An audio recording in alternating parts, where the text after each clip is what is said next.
My robot vacuum just tried to come in the garage. Oh, send it. Back you go.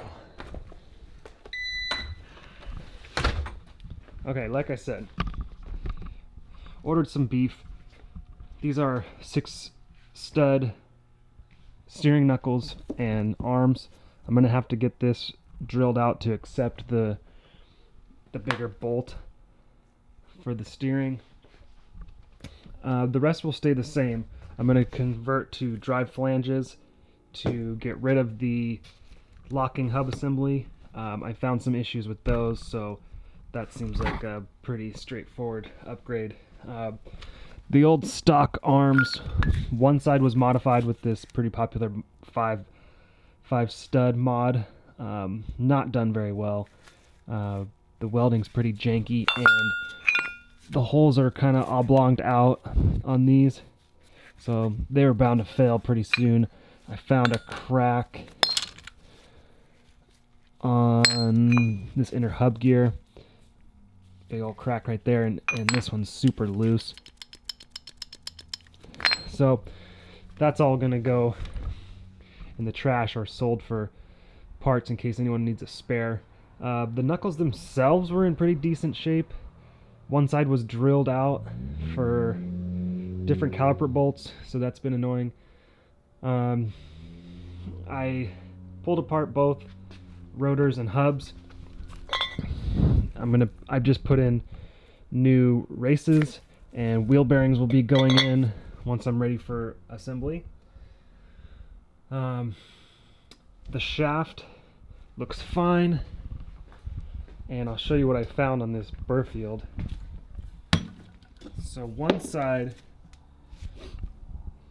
is made by a popular brand you may have heard of, and then the other one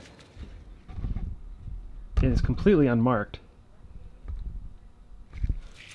which makes it really hard to contact a manufacturer with questions about replacing the internals.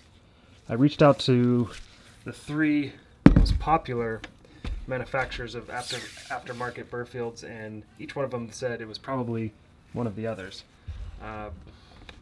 Check this out. Here's all the parts of the inner star, and it was intact when I was disassembling it, and I noticed a crack, and then as I continued to pull these balls out, eventually pop, and the thing just broke.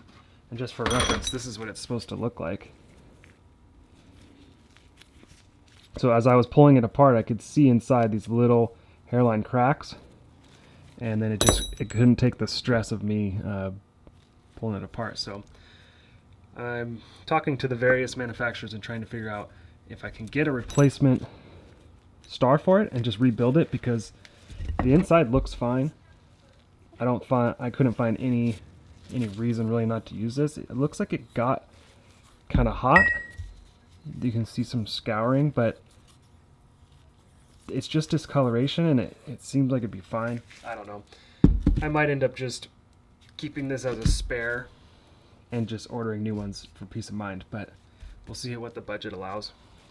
So today, I got a couple fun projects to take my mind off all the work I've got to do on this front end. I ordered a new exhaust manifold gasket, because if you remember, there is a leak right under here. There's a big old black sooty spot, and I can actually feel the exhaust air coming out when this thing is running. So these manifold bolts make me pretty nervous. They take a lot of abuse with all the heat that they are exposed to, and most of the time they're welded into the block or they're welded into the exhaust. So I'm going to put a bunch of heat into these before trying to break them loose.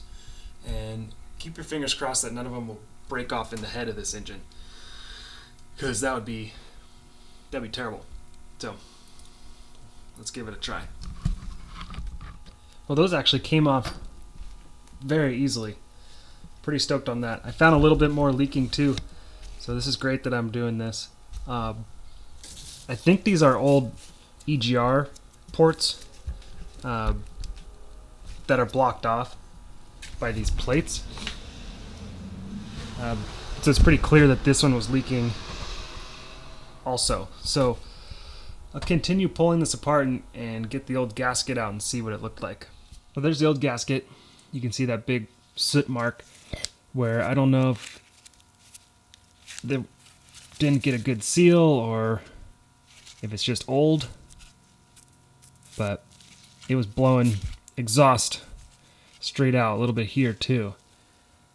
So here's a new one. Here's what a new one looks like. So we'll get this. It'll be really important to get both mating surfaces clean on the head side and on the header side. A little Scotch-Brite, maybe a little wire wheel. We'll see if there's any kind of surface defects that were causing this, because it's pretty unusual unless this thing's just old or cheap or something. So let's take a look at the mounting surfaces. Okay, got the mounting surface nice and clean there, and let's see if I can get some light on there. On the exhaust side, there was a lot of leftover gasket material and like carbon buildup, so I hit that with Scotch-Brite and some wire wheel. And I cleaned up these two block-off plates. Same thing, there was a bunch of carbon buildup and kind of rust. So those are looking a lot better. I'm going to slap this new gasket on, get these studs cleaned up and tight, and we'll be done. Okay, there you have it. New exhaust manifold gasket. Got this old busted one out of there, and this motor will be a lot happier for that. Let's start it up and see if it sounds any different.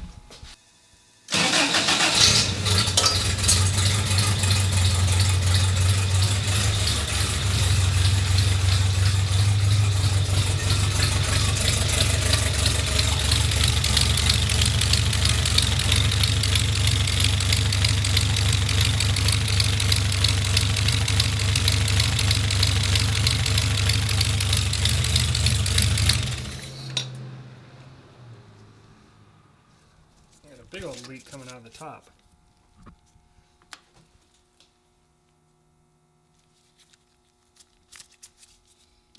That's strange. I could feel air coming out of right here, and I could hear it. Well, I learned my lesson again with this thing. What I thought was going to be a quick and easy exhaust manifold gasket replacement turned into about a 4-hour saga. I put the new one in, and it leaked the same way as the old one. And I had it off. I had the exhaust manifold off, I think 6 or 7 times.